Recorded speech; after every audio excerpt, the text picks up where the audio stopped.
Hi everybody, it's Laura here, coming to my notes for my week 37 and week 38 post-op vertical sleeve gastrectomy. So I broke up kind of my talking points into the 2 weeks. Why didn't I do a video last week? I don't know, I didn't really have much to say, and I know that ends up happening with a lot of people. When you don't have much to say, you don't really want to talk about it. And also, my weeks weren't that great. So, mentally, they weren't that great. So anyway, so numbers. Everybody wants to know numbers first. I'm going to try and keep this video short too. As short as I can for a 2-week video. So, for week 37, so last week, or what would be my last week for my week 37? Week 36. I was 197.4, and then on week 37, I was 196, so it's a loss of 1.4 pounds. What happened that week? My husband and I went to a Clipper game. That was fun. I wore a size small shirt, and I bought a pair of size 14 American Eagle jeans. Where I live in Southern California, in the Pasadena, kind of San Gabriel Valley area. The stores, the American Eagle stores that I go to don't really go any higher than size 14. So it was really nice to be able to fit into a pair of American Eagle. I've been able to fit into Old Navy and some of the stuff at the Gap. Old Navy I'm in a size 12, but I feel like a lot of people go by American Eagle, so it was nice. I only bought the jeans because they were on sale. It was half off of clearance, so they were only 20 bucks. So my size 14s. I really like those jeans, and I'll insert a picture here.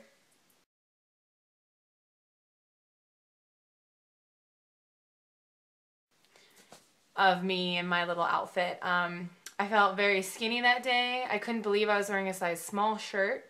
So like a I don't know, neutral shirt, I guess.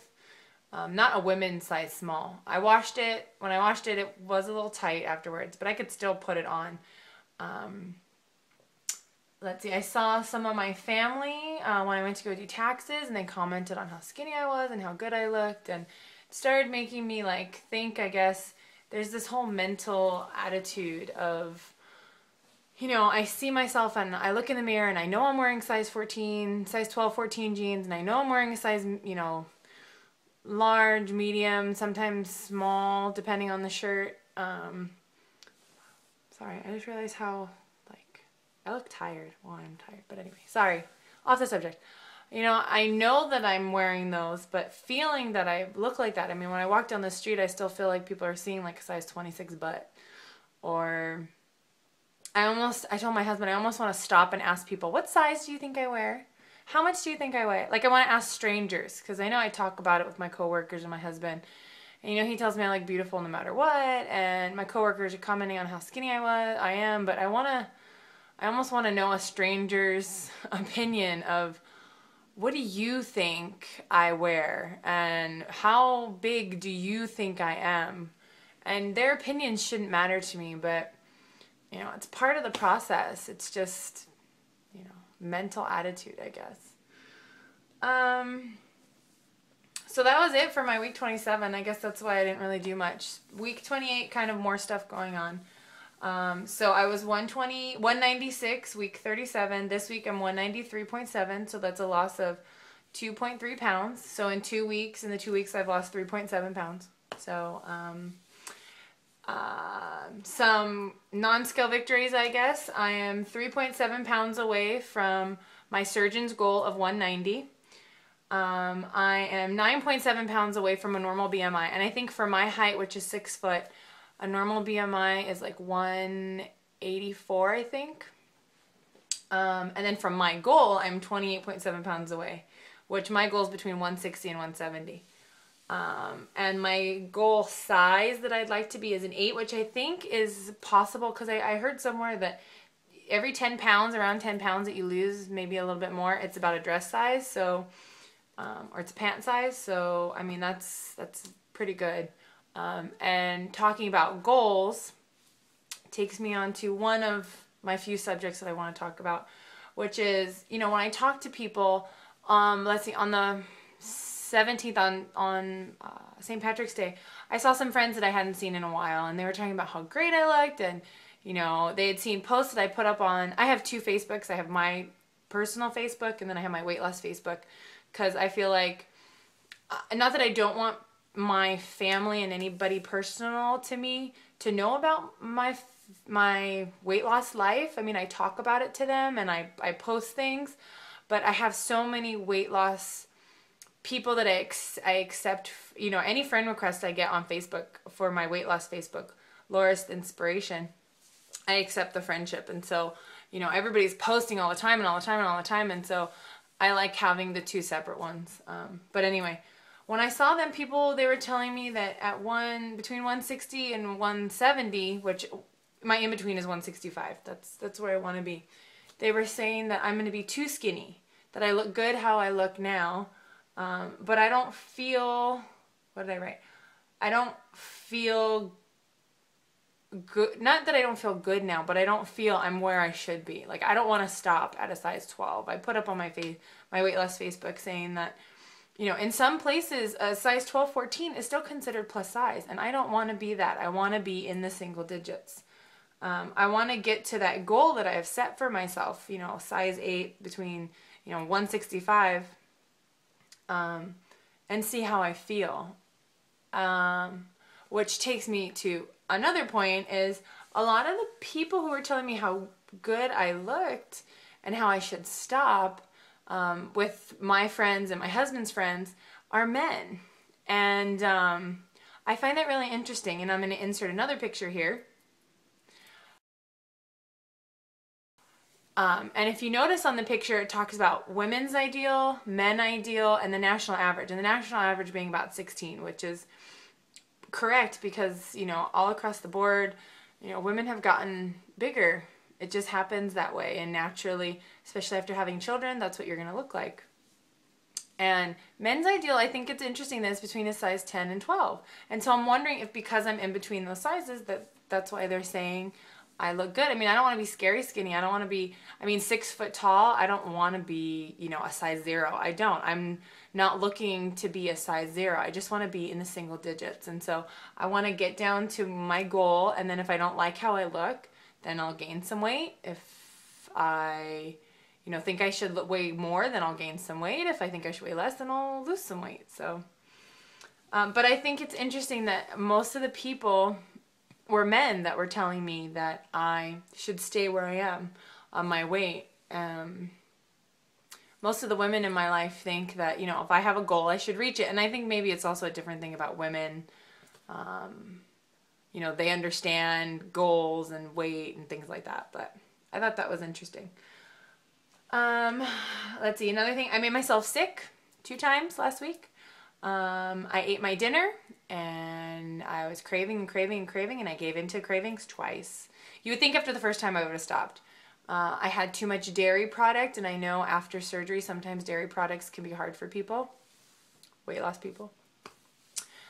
They were like milkshake type things, and had too much and got sick. And it wasn't like a stuck. It was like I was sick. I could almost attribute it, I guess, maybe to an episode of dumping that somebody with gastric bypass would have. I was physically nauseous. I threw up both times. It was not fun at all. And you would think after the first time I would have stopped, but the second time I did it to myself again. So, it's all a mental game, because it happened once on a Tuesday, and the next day Wednesday, and then on Thursday, and the next day Friday, I felt fat and ugly. No matter what I was wearing, I felt like bloated. I felt like I was, a huge balloon. I had gone back to my size 26s. That's how I felt in my head that I looked. So I'm considering talking to a professional. My insurance covers, I think, 6 sessions in 1 year. And I don't know if I need to get a referral or not from my primary care physician. I think I can just call and ask to see somebody, but I'm hoping that I can try and find somebody who has dealt with bariatric patients and knows the mental game. I don't think they're going to, I think, I was talking to Becca about it, Losing It with Rebecca. It's not about them telling you what to eat, but it's more about getting through the mental game of the binging, and purging in some cases. And the cravings, because that's what I struggle with, is lots of cravings. And there are times where I feel like I have lots of strong will and I won't give into those cravings. And then there's other times where it's like, fuck it. I mean, like last night, I made up this new little thing. I've been craving peanut butter and jelly. And so I bought wheat thins and I put a little bit of peanut butter and a little bit of jelly and then another wheat thin and made like this little mini, I mean, I'm not kidding, like this big of a square sandwich. I had 4 because I wanted them. In my head, I can rationalize and say, well, I'm going to go to the gym in the morning and work off 500 calories. And I feel like I'm losing the weight, but I'm not really losing it. It's like I lose it and then I gain it. It's like 2 steps forward, 1 step back, 2 steps forward. So you're always moving, but not a lot. So, I really want to get down to the 190s by the time Vegas comes, and that's what, 6, 7 weeks away? 6 or 7 weeks away. So I want to be in the 190s, and I know I'm so close, but the way that I'm going, I need to figure out some way to control my cravings. Before I would chew gum, but I'm not supposed to chew gum because it can, make my stomach bigger. So I really need to figure out something to control my cravings. Water is not helping. Just drinking water, that's what I was trying to do. Drink water, but it's not controlling the cravings. And I'm not one of those people who can just have one and be done. It's like one and, oh wow, that was really good. Let me go have another one. So I don't know what you guys do to control cravings. If you have any suggestions, please let me know. But anything I could do now would help. On the positive note, last Saturday, I did the distance of a 5K, which I've never done before. I was trying to go slow, and I did. I walked for my pattern was walk, run, walk, and then run the rest of the way. When I would walk, I would be at a 3.5 and run at a 5. Yeah. Walk at a 3.5, run at a 5. And then yesterday, Tuesday, the 27th, I did another 5K in less time. So my first one I did in under, I think it was like 44 minutes. Yesterday I did it in like 40 minutes because I ran more. And so I'm going to try and make it, I really wanted to get back into running, but I think the C2 5K program is really good. And I love the C2 5K program, Couch to 5K, if you don't know about it. However, I think I need to do my own thing, figure out my own, because I know my own body and I know what I can do and what I can't do. So tomorrow I'll be trying to do running the 5K again. I know I need to start working in more strength training. I'm losing the weight, but I'm also, another big concern is losing the muscle. I'm trying to do more free weights than machines because I feel like free weights, I push myself harder than with the machine. But